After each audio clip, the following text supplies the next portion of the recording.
Today, we are going to dispel job passion myths, define success, and learn how to find our dream career.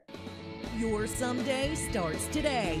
It's time to explore and test the newest science, methods, and trends for creating a life you love with your host, Tanyamfk. Welcome to My Designed Life. Hello, everyone, and welcome to My Design Life, where we learn and test the latest science, tips, tools, and strategies for you to create your best life every day. You can find us on YouTube, Facebook, and Instagram at My Design Life Show and at Tanyamfk and on the My Design Life Show podcast. And I'm your host, Tanya Marie Figueres-Kreisinger, more easily known as Tanya MFK.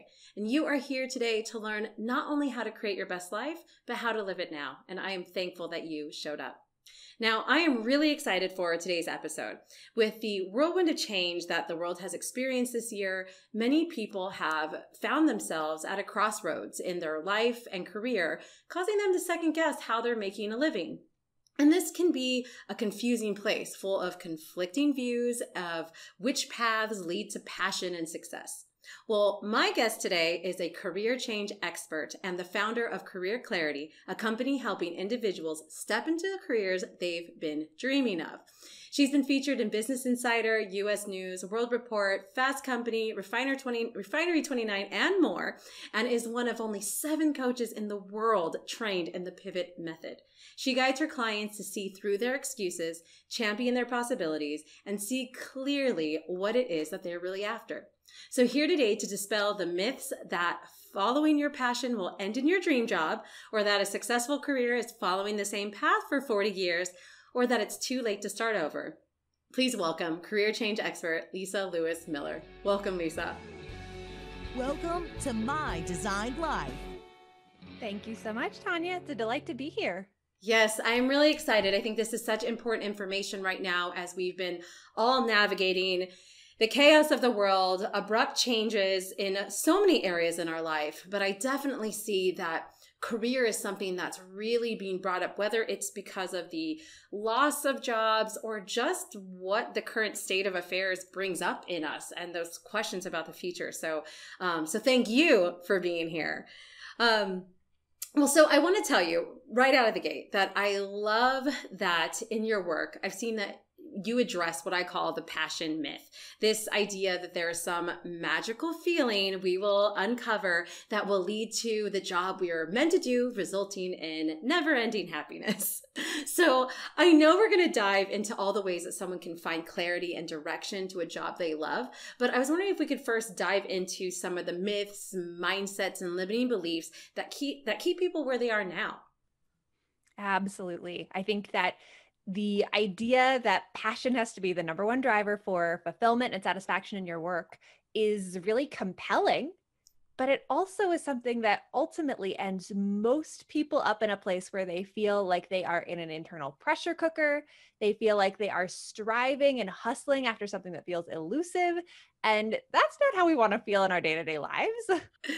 That's a rough place. I've seen I think one of the most powerful things that I heard one time was just because you love it doesn't mean you have to monetize it. And for me, that was such a huge thing working in the entrepreneurial world, because we go, well, I do like doing this. So maybe I need to figure out a way to do this as a career. And that's a lot of times what this passion idea comes from. It's, do what you love. You'll never work a day in your life. Right.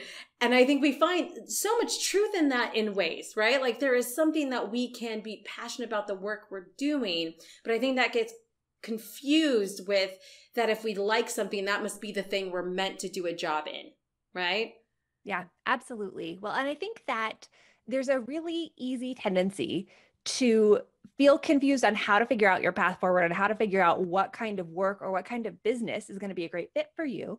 And so because we don't really as a society talk much about having a strategic framework to help you think about these things, it's really easy to grab onto some of the sort of adages and proverbs and things that our parents' generation would talk about as being, keys to a happy career or keys to a happy life. Mm-hmm. And so this follow your passion, if you're passionate about it, you'll never work a day in your life, then becomes really pervasive And we ask ourselves, well, gosh, is that what I'm supposed to be doing? Is that the way that I'm supposed to be creating my career path or my path into entrepreneurship?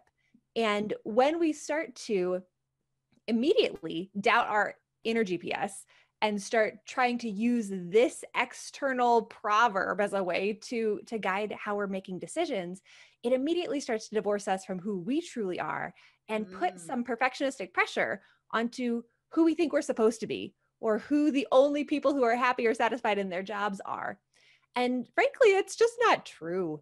You know, when you look at people out there who are loving what they are doing, they might feel a sense of connection to the work. They might feel interest and curiosity in the work, but passion is not always the word that most people would use to describe their relationship with their work, even if they love it. Yeah. And one of the reasons that I find that to be true is because there are more things than just being into the topic of your work that can drive satisfaction and fulfillment. And if we are only myopically looking at this one factor, it throws all of these other things that are hugely important to feeling a sense of meaning and purpose and connection to our work right out the window. Yes. There is so much in all of what you said right now, because there's so many stories about people who are working this thing that they love. I mean, we can look at maybe the old restaurant idea, right? Well, I love cooking, so maybe I'm supposed to have a restaurant.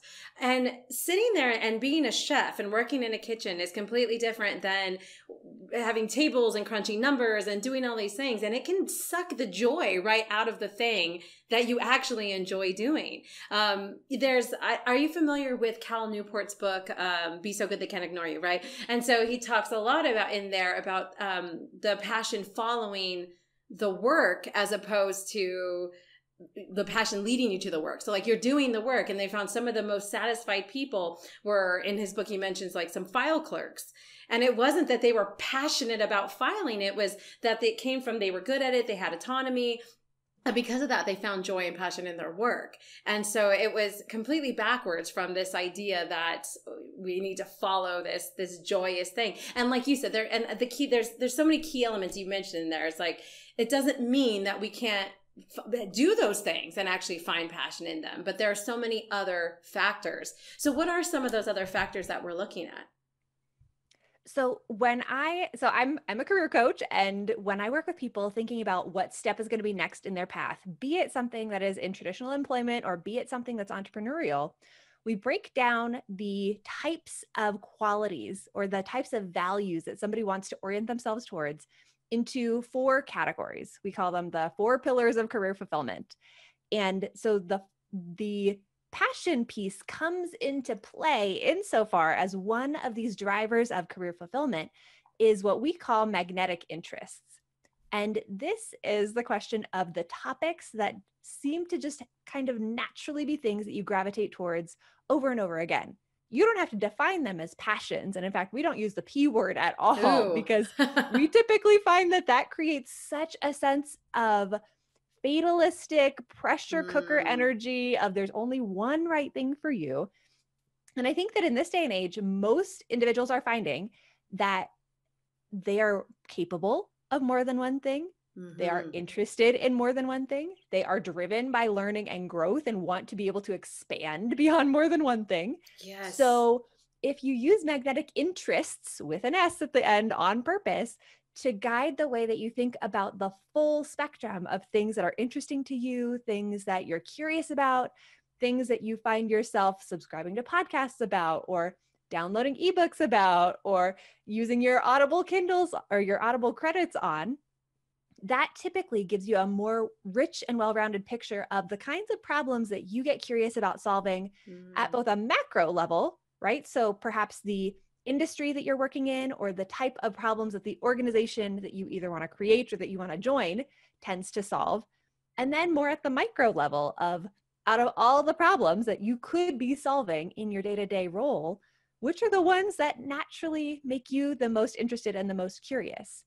Not because you're only going to get to solve those problems 100% of the time, every single day, but that the more that we orient your intentional career moves towards the things that naturally have a magnetic pull, that naturally feel like they use your gifts, that naturally align with your values, the more energy and resilience you will have left at the end of the day to deal with the things that pop up in every job and in every business. My goodness. No matter how much you love it, there's always that stuff. Yeah, there's always going to be stuff that pops up that doesn't feel energizing, doesn't feel satisfying, doesn't feel fun. So the goal is to orient yourself to your work such that you get enough energy from the bulk of your work that you've got leftover reserves to use to get through those last 10% of things that are not always going to be the most fun. So magnetic interest is one of the 4 drivers that we have people take a look at and define on a personal level to figure out what's going to be a great fit for their next move, be it something entrepreneurially or something, say in corporate. Because it helps narrow the scope of even where to start that search, where they're looking at, but wide enough, because you said at the macro level. So it's not that we have to take it into some niche, right? Because, oh gosh, we love the word niche, especially in the entrepreneurial world. You got to find your niche.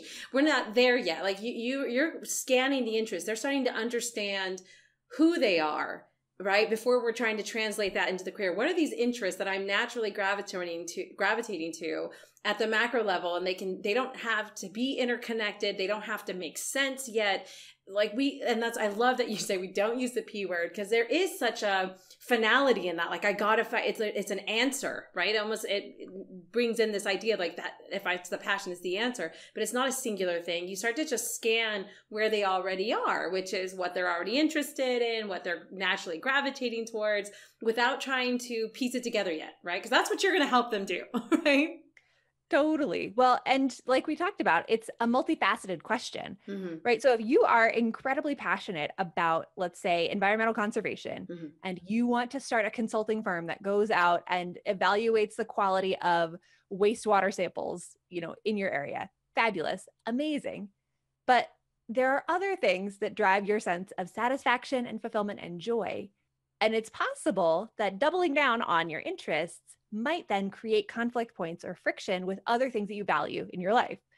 So when we look at this multidimensional view with the 4 pillars, one of the other things that we look at, another pillar, is called the lifestyle needs pillar. And lifestyle means? Lifestyle needs. Oh, needs. Okay, lifestyle needs. So when we're evaluating your lifestyle needs, the questions that come up are, number 1, what is your ideal lifestyle cost, right? We got to talk about compensation, because that is a big piece of fulfillment and satisfaction and long-term stay in whatever you're building. Right. This is a career focus, not a volunteer focus, right? It's something else. 100%. Yeah. Well, and I think that that's a trap that early stage aspiring entrepreneurs can oftentimes fall into. If I can just sell anything, if I can just make any money, I'm an entrepreneur. And sometimes they set themselves up with business models that are never going to allow them to achieve the kind of revenue potential that they want and that they need to live the life that they want to live. So identifying the lifestyle, the take home that you want to have, and what that looks like in terms of revenue, if you're going the entrepreneurial route, is so important to make sure that you don't invest blood, sweat, and tears into building something that ultimately is not going to be able to sustain you or your family. Right. So, well, and that's the old adage, vague goals give vague results. So you have to get specific. You have to know your numbers. You have to really, that's what you're doing. We're starting to just really identify the nuts and bolts of what the result of these careers they're hoping bring them, right? What is that lifestyle that you're looking at that is necessary, or that vision, or that or maybe even already necessitated, like you're like you need to continue at a certain level, right? Whatever that is. So we're starting to identify either the vision or the current needs of that lifestyle. Yeah, 100%. And we're thinking about your lifestyle needs as being a little bit more expansive than just the dollar bills. Right. Because when we think about what creates a rich life, what creates a satisfying, fulfilling, juicy life, it's more than just money. Yeah. It's what kind of benefits do I have, right? Do I feel safe and secure that my health needs and my family's health needs are taken care of? And it's things like flexibility. Like, do I have the ability to do things on my own terms and with autonomy, such that I feel like I can show up in the rest of my life the way that I want? And it can be a question of work-life balance and where I draw the boundaries about where I am willing to give and where I'm willing to be flexible and where I'm willing to put in a couple extra hours if I need to, versus the places that are non-negotiable for me. So if we go back to that environmental conservation idea, if you love that idea and you feel a lot of passion, we'll use the P word again, around it, but you are a single mama and there's nobody else who can pick up your kid from daycare if you are not there, setting up your career and your life in a way where you're going to have to be on the road and out in the field and traveling a lot may not ultimately help you fulfill the bigger picture vision of how you want to show up in your life. Yes. Right. And obviously there are tons of ways that you can solve that if you want to, with nannies and with, getting creative with getting support in your life, but thinking about being intentional about who you want to be in your life and how you want to show up can oftentimes answer some questions about lots of these different sort of lingering ideas that can pop up that seem very sexy on their face, but may not necessarily be sustainable for you.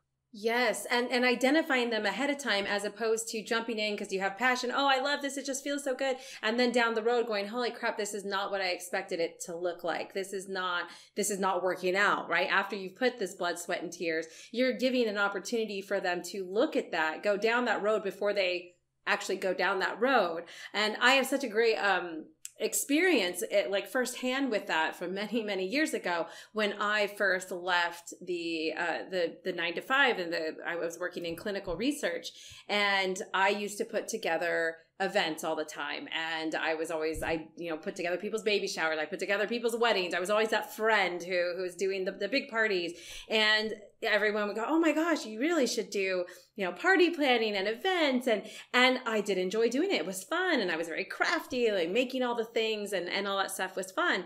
But when I decided to leave the clinical career, one of the biggest issues was, because working in clinical research, it's different than like showing up in a regular doctor's office environment where you have the clients. The dates don't matter.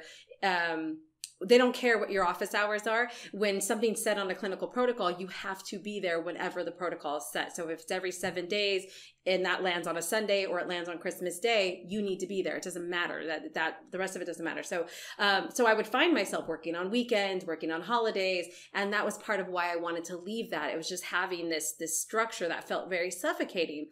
So I was like, wow, this sounds really great. I'm doing all these great things. And then I remember it finally hit me. When do people have events? They have them usually on holidays and on weekends. And I was like, whoa, wait a minute. That's exactly what I'm trying to escape, is working on those days. And so if I hadn't thought about it and just went with it's so much fun and it sounds so great and it's different than what I'm doing, I would have found myself in not meeting those same lifestyle needs, right? Which for me was that. Where somebody else, that may not be the need that they're requiring. Yeah. Absolutely. And that's why I think it's so important to see these principles, right? These 4 pillars of fulfillment as universal drivers of satisfaction and happiness, but that you have to define them for yourself, right? Because there's so many books out there that talk about things that should help you find your dream job, find your passion, all this BS. And when you read through a lot of those models, they end up being so big and so generalized and so vague that it becomes incredibly difficult to define them for yourself. Right. Right? Like Ikigai, this Japanese principle about sort of the thing that motivates you to get up in the morning and the thing that's behind why you do what you do, is very trendy and very in vogue, especially for people who are seeking and searching and trying to figure out a path forward that feels good for them. But when you actually look at the model, one of the 4 set of tenets of their model is to do work that the world needs. And when you think about that and you look at actual businesses that people run in this world, right? There are people who are Instagram stars who decorate beautiful cakes and who get paid $300,000 a year to do it. Right. Would I have defined that as what the world needs? Right. Probably not. I mean, there's a guy who runs a business that does a lot of marketing on YouTube where they teach your cat how to use a toilet so you don't have to have a litter box in your house. Is that what the world needs? It is definitely relative, to to you, right? And that it comes right back to it, right? That it comes from you. If you're going on the outside and searching for some answer, some blueprint, someone that's going to tell you the right steps, it's almost falling into that same passion myth that there's someone else has the answer, something else, some uncovered passion has the answer that you just need to find, as opposed to realizing that if you took a moment to just sit with yourself and ask the questions that nobody asks. And that's what we talk about a lot on this show, about identifying who you want to be, or, where you want your life to go, is there are questions that we don't ask, or we don't get asked. We weren't asked that as kids. We weren't asked that. We don't ask our friends that, like, hey, how's it going? Who do you want to be next month? Who do you want to be in 2021? Like, that's not normal cocktail party discussions. These are things we think about. I don't know if this is going to make sense, but we think about, like, oh yeah, I know what I want. But when we actually sit and ask the question, we start to draw blanks, I think, because we're not giving ourselves the time. And that's why I loved when we had the opportunity to know that we were going to talk on the show, was that this approach that you take is so unique, that it is so much of this inner looking, as opposed, before you get to the nuts and bolts of like job search and resumes and things like that. It's like, whoa, why don't we first stop and see who we are, where we are, what we want, what that looks like. Then we can look at the opportunities, as opposed to chasing the opportunity. And that I just thought was so powerful. So we started with the magnets. What did you call the first pillar? We've got the magnetic interests and the lifestyle needs that we've covered so far. Okay. So the two more. Okay. So what do we have next? So the last two pillars, one is pretty obvious and one that everybody talks about, and one is a little bit more nuanced. So I'll start with the obvious one, which is your strengths and gifts. You need to put yourself into a position where you are using not just your capabilities, right? Not just all the crap that you can do. We want you to be in a position in your career where you get to focus in a little bit more on the stuff that drives energy and excitement and natural motivation for you. And that's how we kind of define strengths and gifts. It's a subset of what your capabilities and what your possibilities are that feel the way that you want to feel in your day-to-day life.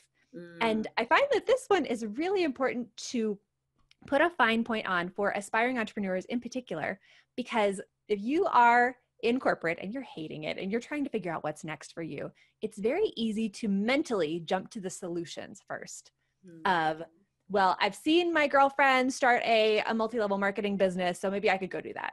Right. Or I remember, one of my early jobs was in working at a bakery, so maybe I could open a bakery.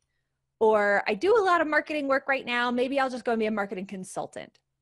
And these solutions feel really satisfying because they solve some of the emotional distress, right? It's got a nice little tidy bow on it. You know what the next steps are. You can go and execute and boom, be on your way. But oftentimes these solutions that we initially brainstorm for ourselves are typically based in the stuff we've done before, but it isn't usually based in what we would love to do, what we feel energy and motivation from being able to do. And again, I'm not a person who is an advocate for the one dream job, right? I am not a person who's going to tell you that you're going to find one role that you're going to do for the next 20 or 30 years and just be on that trajectory forever. And nor does that mean success. I mean, there's both parts of that. There's some place where that is a wonderful path and it can naturally work that way. But there are people who have jumped from place to place to place with great success, with complete pivots and changes, loving every path of it. And at some places, it all culminating into some mega, wild thing at the end where you're like, who knew that those weird things, she was, riding horses, had a bakery and driving cars, and now she has a car, bakery, horse thing. I mean, who knows, right? But like, or it can, go somewhere else where like she turns into a consultant for these three things. So nor does it have to follow that path. And I actually, just as another example, had that same experience when I've done much career jumping through my entrepreneurial journey, and I left. I had an agency at one point. My background is in marketing, and so I ran a marketing agency, and we did Facebook ads when they were new, and we were running those for large clients, and we were good at it. And it wasn't until a couple years in that I don't know when it hit, it almost felt like just literally like a brick in one moment. And I was like, I don't like doing this. We were good at it. There was success in it, but it just hit me one day. There's nothing about this that I like. And I think that's what you're kind of saying is like, it's easy for us to see, well, what am I good at?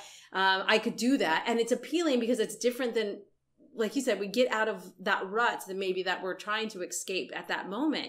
And there's safety and security in it as well, because we know how it works. Maybe we know how it's compensated. We know everything makes sense. It's practical, right?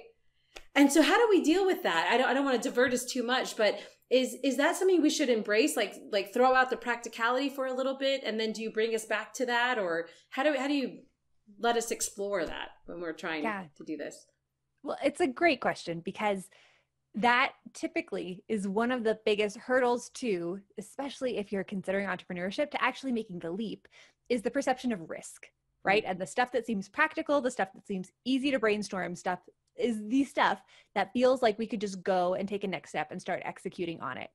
But if you're listening to this and you're just like Tanya and you know you can do Facebook ads or, whatever the thing is, but you don't enjoy it, imagine creating a business for yourself where you feel like the golden goose, right? The income producer is the thing that you don't like at all for years and years, or maybe a decade, or maybe more, right? That would be a really painful way to try to create all the other things that it feels like entrepreneurship would bring and open up in your life. Yeah. So if you're being seduced by some of the initial, very clear, very easy to wrap your head around ideas, one of the best things that you can do for yourself is walk through each of these 4 pillars of fulfillment and define them. Mm-hmm. And then look at your highest priorities among each pillar in aggregate, and give yourself the gut check by using that almost like a metric or a rubric to say, okay, is the dream that I had, is running the Facebook ads agency actually in alignment with all these individual things that I've identified as drivers of satisfaction and fulfillment for me? And that's really the power of those pillars. I can see that. So, because when you're just in one and you're only looking at the one, then you can try to get the answer out of the one, right? What is my lifestyle needs? Well, based on that, this should be the answer. Or what are my, talents? Oh, well, that's the answer. But when you look, like you said, in aggregate, that you have to find like the thread that's going to come through all of them, right? That's the, dare I say magic? I don't say magic, but that's that's where you're going to have probably the most success and fulfillment, is in the one that can match all of those places. That's amazing. So we get to be dreamers. In this process, we get to let go of some practicality, but going through each of these sections will also help us reduce. We're not jumping off the deep end. We can look at risk factors. We're looking at all the different components. So in this third pillar, we're looking at not only, like you said, our talents, our things that were naturally there, but also the things that we like to do. Is there any other component within this pillar that we dive into? Well, the most important thing to keep in mind when you're looking at the strengths and gifts pillar is that this one in particular, we don't want to treat it like it is static, because you are incredibly dynamic, right? If you're the sort of person who listens to a podcast for fun, you are motivated by learning, by growth, and by expansion. So if we were to come up with a next step for you that is solely looking at what you've already done and who you already are, it's immediately going to feel more like you're stuffing yourself into a box than you're getting an opportunity to spread your wings. So the last piece to be thinking about as you are evaluating your strengths and gifts is, where do I want to keep growing? What are the areas that I want to keep developing further subject matter expertise in, or more experience with implementing? Because that then can usually use what's working, use what's creating some momentum, use what already feels motivational, and extends it forward to give you some ideas of what could be next that would be fulfilling, that would be life-giving, that would feel like it gives you room to move and groove, instead of feeling like you are, as many, I think women in particular do, you're looking for whatever that next thing is that you already know how to do 100% to protect yourself from any possibility of messing it up or doing it wrong or not meeting somebody's expectations. Right. So finding that thing in addition to looking at the strengths, is also finding, like you said, to expand on it. So something that fascinates you that you're already doing, and go, and what if I knew more about it? Maybe I don't know everything, but what if I did know more? And then, because that opens up a whole different realm of possibilities for your career as well. Yeah, absolutely. And I this love is it. really important to pay attention to, because there's an easy temptation when it comes to growth and expansion to should ourselves, right? Right. I should go take that boot camp on coding. I should get my project management professional certification. And so be careful and be discerning with Yes. yourself when you're thinking about how you want to grow, and try to disassociate it from what would be logical, right? Coming back to that solution-based thinking. Try to disassociate it from just, what everybody would expect of you, given what you've already done, and give yourself permission to dream and think about, of all the things that I can do that drive energy and excitement and motivation, what would be some natural extensions of those things? Because Yeah. it might be making a little bit of a pivot and adding some totally new skills to your skill set to complement what you already do, to Yes. help allow yourself to be more dynamic, more diverse, more of a Swiss Army knife of an employee or of an Right. entrepreneur. Like adding a unique layer onto something, as opposed to going and getting the same certification that everybody has because that's what you should do, right? Yeah. That's huge. I have somebody that I knew years ago who was on an entrepreneurial path, doing some amazing work, working in the space that they love. They were working, basically creating a dance company, putting on productions. And the one thing that, people dream of in that type of career is for somebody to find somebody who's actually willing to invest in your production and being able to put on the production that you're so excited to put out.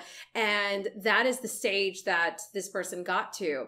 And when they got there, they all of a sudden went into the should mode, and they were like, well, I should probably know more about business. And at the height of this progress, stopped and went to business school.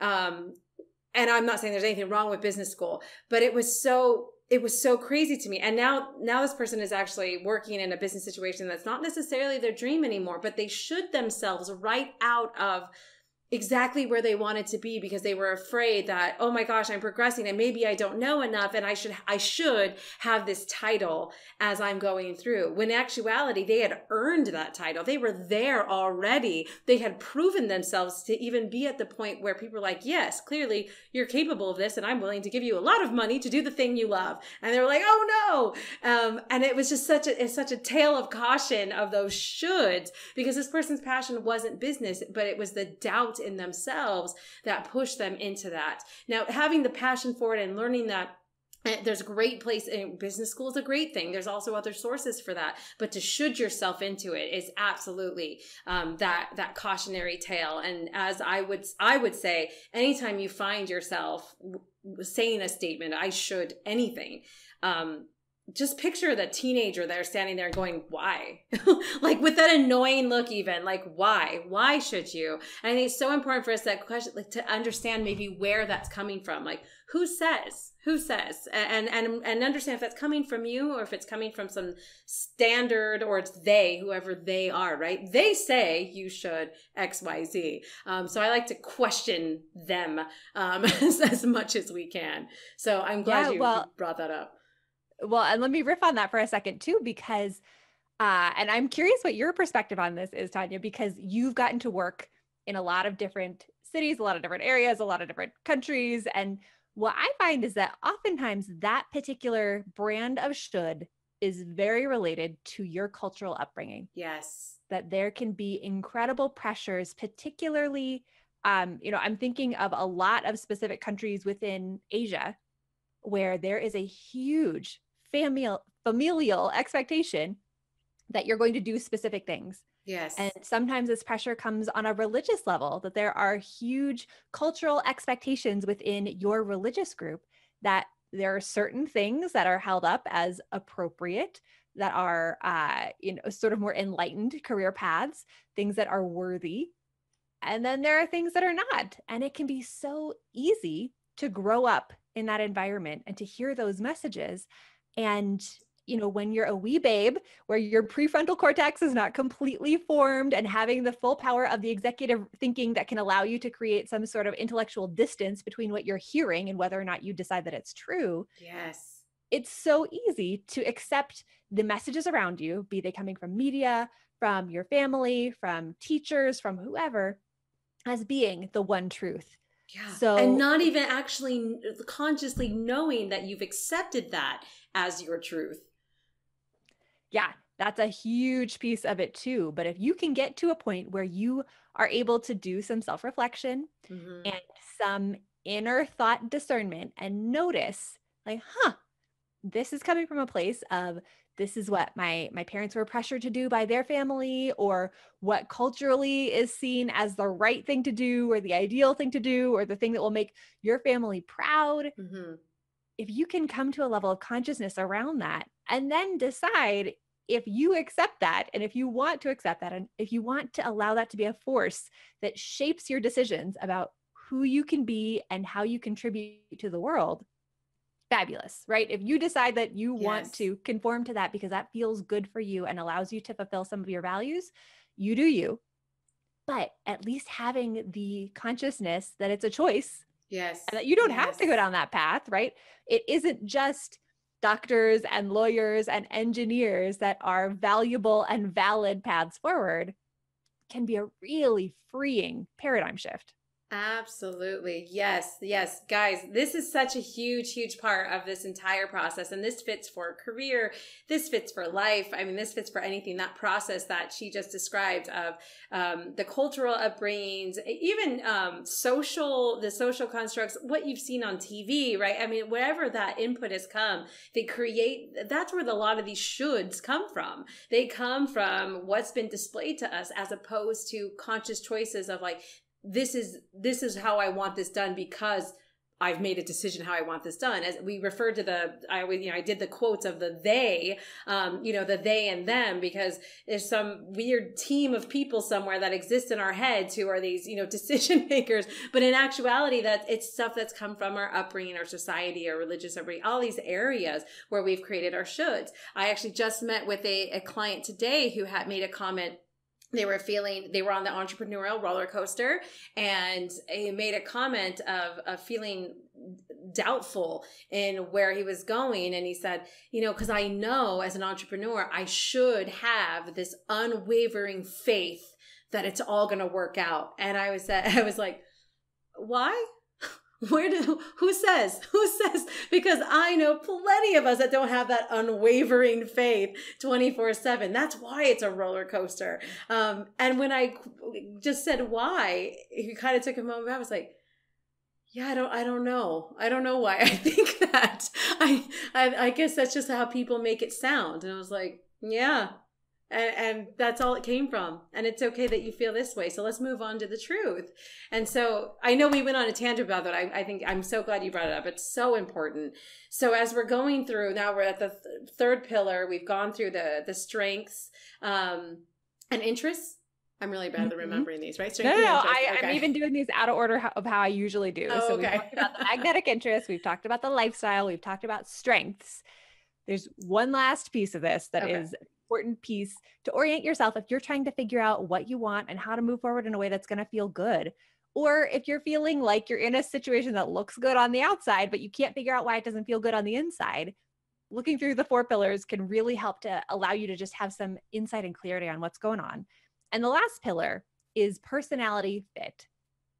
And this one is one that we hardly ever talk about, that you can't evaluate on the outside from looking at a job posting or a job description, but is a huge driver of fulfillment and fit. And this for me is my number 1 pillar for sure. So the personality fit pillar is all about if you feel like, number 1, the organization that you're working at or the organization that you have built reflects your values and aligns with your values. Number 2, you have the kind of relationship with your supervisor, your boss, that allows you to feel like you can bring your full self to work, that you don't have to be hiding, you don't have to be code switching, you don't have to be playing small and withholding your opinions, or perhaps withholding the intensity of your opinions because they won't be accepted or won't be appropriate. Number 3, it's about how you create a sense of connection and belonging within your peer group. So this could be within your colleagues, within your direct reports, within your department, making sure that that feels like a psychologically safe place to be and where you are welcomed and valued and treasured and cherished. And number 4, making sure that the space works for you. Because if you, let's say, are an introvert, right? You have taken some of these personality assessments, you've done your Myers-Briggs, and you found out that you are indeed definitely an introvert, and you're a strong introvert.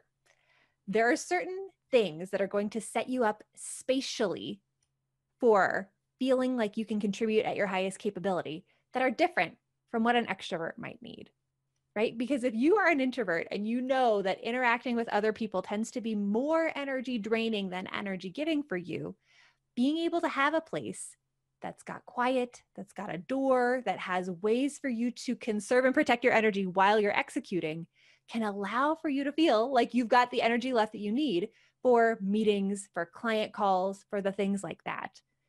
And conversely, if you are a strong extrovert and you know that you live for one-on-one interactions or getting to be part of collaborative brainstorms or things like that, and you sign up to work at a fully remote work from home kind of organization, it can feel like it is slowly sucking your soul away.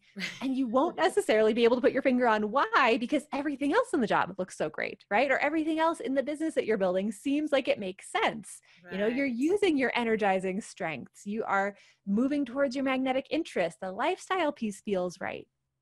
But the personality pillar is usually the one when somebody is looking at their situation and saying, I don't understand what's wrong, everything looks right on paper, that's usually a little bit off and funky. Yes, that's a huge one. That reminds me even of some relationships at times where it's like everything makes sense on paper, but it doesn't just vibe when we're actually here together. That's huge, and that works both for people evaluating whether or not to pivot, to make a change, to look at their current situation, but also, as you said, in the decision process of moving forward to a different career or a different job, choosing a remote position and going, well, I thrive on people. And that's something to look at. Like, well, does your current social network provide enough for you that you don't need to get it from work and that's okay? Or is that where you thrive? And I know people absolutely who really like that interaction during the day. They want to have that coworker thing. I just talked to someone recently and we were talking about expectations, and they said, I remember when I worked, I used to always wish I had this dream of the company Christmas parties I would see on TV. And I've always worked for myself and I never got the company Christmas party. And it was just that little thing that you start to go, wow, like I have these kind of dreams or aspirations or goals or how I see this ideal environment. And our environment, you're going to spend a lot of time there. Let's be honest, right? It's work. Tend to be where we spend another third of our life, 1/3 in bed, 1/3 at work, and hopefully the other third doing, friends, family, and whatnot. But for such a large chunk, your environment is absolutely going to affect your mood, your health. If you go into the whole epigenetics thing, if you guys aren't familiar with that, Bruce Lipton really talks about how it's not all our genes. It's a lot of who we are is affected by our environment. And that comes down to whether there's windows in your office or a social network and all those things. So that is such a great key to look into.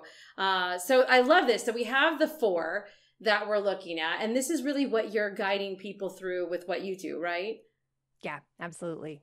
Okay. And so as we go through this and they come through the end, is this something like they write this stuff out? Yeah. If you're going to be doing an evaluation of this on a personal level, there are a lot of different tools you can have in your toolbox. You can be doing this through writing and journaling. You can be doing it through verbal processing with somebody, again, depending on how your personality is wired and how you best surface nuggets of gold, nuggets of truth. But you can also be supplementing this with things like assessments, with things like soliciting feedback from the people around you. There are tons of different tools in your toolbox to help you get clear and feel like you've done a really holistic evaluation of these 4 pillars and what they look like and feel like in alignment for you. Right. And so once you've gotten to the end of this, how do you then kind of guide someone to, like, they have some clarity now. So this is really like gaining that clarity, gaining some insight. And then what's the next step? So the next step from there is you've surfaced all this information. You've got tons of different data points in each of these 4 dimensions. The next step is prioritizing and really getting down to what are your non-negotiables and what are your highest values in each of these 4 categories, the 4 pillars, right now, right? Okay. Because there might be a past version of you who had the same values, but they were ordered very differently. Right. Or there might be a future version of you. Maybe you have an aspiration to start a second business, or you have an aspiration to expand your family or to move abroad, or, something that would shake up the way that you're prioritizing your values and needs, but it's not true yet. We want to be looking sort of at what's true for you right now and what's likely to be true for you in the near future, like the next couple years. Yeah, that's huge, because time is a perfect example of that, right? So if you talked about the mom and maybe needing to pick up the kid from the babysitter, where if they're at an age that in a couple years they're going to be driving their own car and doing these things, you go, look, for the next 3 years, it's got to look like this. But after that, I don't want to be, working at the same level, or I can actually put in more work later. So if something I can, and just knowing that's such a huge insight to be able to look at. And it comes back to, where am I? What do I want in my life? I mean, just these key components, these threads. And for you guys that have been listening for a while, I hope you're noticing this as we're looking at careers, as we've looked at meditation, as we've looked at sleep, as we've looked at all these different goals. This is one of those common threads of taking the step back and taking stock of your future self, your current self, and just acquainting yourself with that, because our life in general, and especially with the days of technology, everything's coming at us. It's always, and there's always going to be plenty. We have a limitless information at our fingertips on the internet. There's 4 billion messages coming that our brain's trying to process or deflect all day. So there's not a shortage of that. So unless we consciously step back and go, I'm going to take a moment to know me. I'm going to take a moment to take stock with myself. We're not going to have this designed life that we're talking about and having these ideal careers. We will easily fall into survival, which is something that you mentioned earlier, that you said when we look at the lifestyle needs, you're not just paying the bills, looking at the flexibility. And that's something I wanted to point out there as well, is that, as people have heard in my story so many times, life is short. When I lost my husband at such a young age, and I kept waiting for this, I kept putting off living and enjoying life for some time in the future when everything was going to be great. All of this stuff, yes, there's sacrifices, there's things, we have days where we work hard, but we also, it's more than surviving. It's more like there should be times where we get to enjoy life now, even if it's the little things. It doesn't mean luxury jets or things like that, guys, but being able to go out to dinner or whatever the thing that brings you joy, whatever that is, right? But that that ideally is going to be included in the plan, as opposed to, well, if I stick with just top ramen and I work 25 hours a day, then I can make this dream come true. And that's the balance, that having this insight, taking this time to look at these 4 pillars will keep you from that chaos. Because I'll tell you right now, that doesn't lead to a lot of good places. Burnout's one of them, and that's like the least of the problems. So let's not get to any of those. So when we look at it, we found some threads and we've started to get really clear. We found our non-negotiables, which has now narrowed us down even further. And then we just start to search. Is that the nitty-gritty part?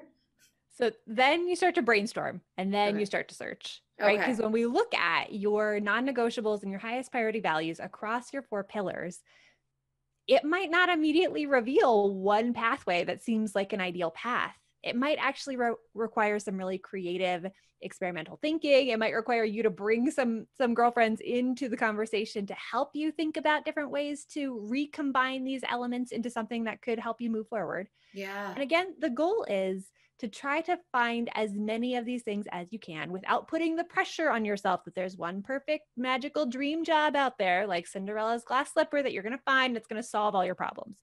The goal is to figure out what creative ways you can combine the elements of what's most important to you that appear like they could potentially open up a really life-giving, energizing, exciting, growth-oriented path ahead of you. And then do a little due diligence, do your research, do some sleuthing, talk to people who do that work, evaluate the market opportunity if you're contemplating entrepreneurship, do some due diligence so that you make sure that you have concrete data behind you that says, okay, this would actually be a great fit for me and my needs and my lifestyle, and so on and so forth. And then going all in for making your transition actually happen. Right. Then you get to the next stage of nuts and bolts. Yeah, that's amazing. And that brainstorming component is so key because we don't know what we don't know. And so you may look at your list and go, well, what magic unicorn job exists here? And then you want to give up already. You're like, what is that? But there's so many crazy things out there that I just learned recently about underwater crocheting, which is a real thing. All right. And there are actually job things where people commission people to come and create these like underwater crochet things that bring tourists in. I mean, there's a business in this, guys. Like I had no idea that existed. Okay. But it does. And you wouldn't know that until you take this time, to brainstorm and then do the research. Like I said, do the sleuthing, talk to somebody, reach out to that underwater crocheter, say, how is business going? And really get that information. So don't underestimate that part. I mean, that seems like a crucial key component. Well, this is amazing. I love the framework. Everything that I do is really about action-based, theory and all this stuff. You could have easily come on here and been like, guys, you're not limited. There's so many options and it's so great. And think about what you love and kind of lay off there. But these are 4 very clear and specific steps. These are you given the details of what to look at, how to find the threads, where to move from there. And if that isn't feeling enough, they come and see you, right? I mean, because then they don't have to do any of this alone. They can go through it. They have that accountability and that guidance. So as we're at this place, can you, before my last question, can you please tell everyone where they can find you, maybe more about how to work with you, what you have going on, anything and everything? Yeah, well, thank you again for the opportunity to come on and share with your listeners. Yes. And if you are listening to this and you are feeling like, gosh, I don't know what I want to do next, but it's not this. Here are a couple next steps for you in terms of ways to learn more, ways to engage with this framework. Number 1, you can find me and the work that we do at the Career Clarity Company at getcareerclarity.com. And actually, we have a book coming out next month, which I am so excited about. And so if you want to get your hands on this book to dive more deeply into the philosophical underpinnings of everything we've been talking about, and identify more immediate clarity questions that you can be asking yourself to help map out what's true for you, you can find out more about how to get your hands on the book at getcareerclarity.com/book. But if you are just wanting to stay connected and hear more about what we're up to and learn more from us, we've got an email list. We have got social media channels at Career Clarity that you can follow. We put out lots of free information. We've got the Career Clarity podcast, lots of stuff to help you with figuring out how to define what you want so you can go get it easily, efficiently, and happily. Awesome. That's amazing. And then you do work one-on-one as well, or is that not? Yes. Yeah. Okay. We do one-on-one coaching. We are cooking up an idea for a group program to either start later this year or early next year. So we've got lots of ways to help support you in this journey. If you are feeling like you are just swirling or overwhelmed or paralyzed trying to figure out how to do this on your own. Yes, that is amazing. I think that's where people have this, aspiration, or they go, God, it'd be great if, and then that's the part where like, I don't even know where to start though. Like, and then we just stop. So this is a place to start. Like check her out on social media, connect with her, or get that direct coaching and just have someone guide you through that process. That I love it. So for my last question, what is something, as we've talked about many things that people can do, if someone's sitting there, like you said, going, okay, you know what? I've been thinking about it too long. I really want to see if it's even an opportunity for me, if there's something. What is that very first step, that action step that they can take to jumpstart this process? So the very first thing to do is to ask yourself, out of the 4 pillars, strengths, interests, personality, lifestyle, where do I feel the most dissatisfied right now? And figure out where you've got that biggest gap or that biggest misalignment, and start there with trying to map out, well, what would feel good here? What am I needing here? What would I be thrilled to be able to say that I am achieving or accomplishing, or that I have here? And that can be a fabulous place to start to get the wheels rolling about how to define what you're looking for. Yeah. Because oftentimes it's really easy to know what we don't want. So if you identify the place that is the most out of alignment, the place where you most need a change, oftentimes that can be a great place to start shifting the way that you're thinking into evaluating, well, okay, if I don't want these things, what are the things I'm craving? What are the things I am looking for in what's next? Right. That's an amazing jump off point. I love that. Well, thank you so much for being here, Lisa. I know that this information is going to be helpful for so many people. I think this year has brought up, as we know, of course, unfortunately, lots of job losses, but I think it's also brought people to a pinnacle point of really evaluating what they are doing with their time. I think the brevity of life we've seen around us, the extreme changes we've seen around us, have made us all kind of second guess how we're spending our time. And so I know that this information can be really helpful and inspiring. So thank you so much for being here. Is there anything else you'd like to share before we sign off? Well, if you're listening to this and you've been tuning in to Tanya's show, know that there are so many people out there who are wanting to share helpful resources, who are wanting to share perspectives, who are wanting to share inspiring stories. And let yourself keep on keeping on, right? Keep listening to Tanya's show. See what else is out there that feels like it's feeding your soul, giving you a sense of possibility and forward motion.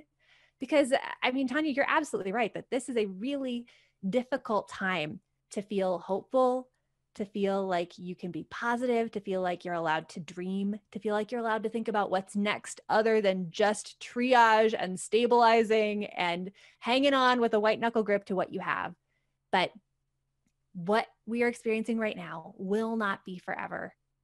And let's not rob your future self of possibilities and opportunities by convincing yourself today that they're not possible. So keep dreaming, keep listening to Tanya's show, keep thinking intentionally about how you can design the life that you want, and give yourself permission even just to think about what some of those baby steps would be to actually create that in your life. Yes. Oh my goodness. Hold that, rewind it, whatever it is, guys. Listen to that so many times today as you move on and stay inspired. You guys, if you're looking for someone who will believe in your potential and career happiness as strongly as you do and help equip you with the ideas and resources to make it happen, then get in touch with Lisa. You can learn more at her website, she said, the getcareerclarity.com, how perfectly named, and also on social media at Career Clarity, and her show, the Career Clarity Show. So make sure to check that out and get the guidance to work that dream. So as always, you can connect with us at My Design Life Show at Tanyamfk on Facebook and Instagram, and learn more about our courses, workshops, and coaching to grow your business and create a life that you love at Tanyamfk.com. So if you like this episode, then make sure to subscribe, follow, and be notified when our next one is up by clicking that button now. And remember, your someday starts today. Make it the best. I'm Tanyamfk, and I'll see you next time. Thanks for joining us. My Design Live is a Tanyamfk production. You can catch us every week at 1 p.m. Eastern and 6 p.m. London on the Tanyamfk YouTube channel. Do you have a method, tip, or hack you'd like to share or explore? suggest a topic, or submit to be a guest by visiting our website at tanyamfk.com.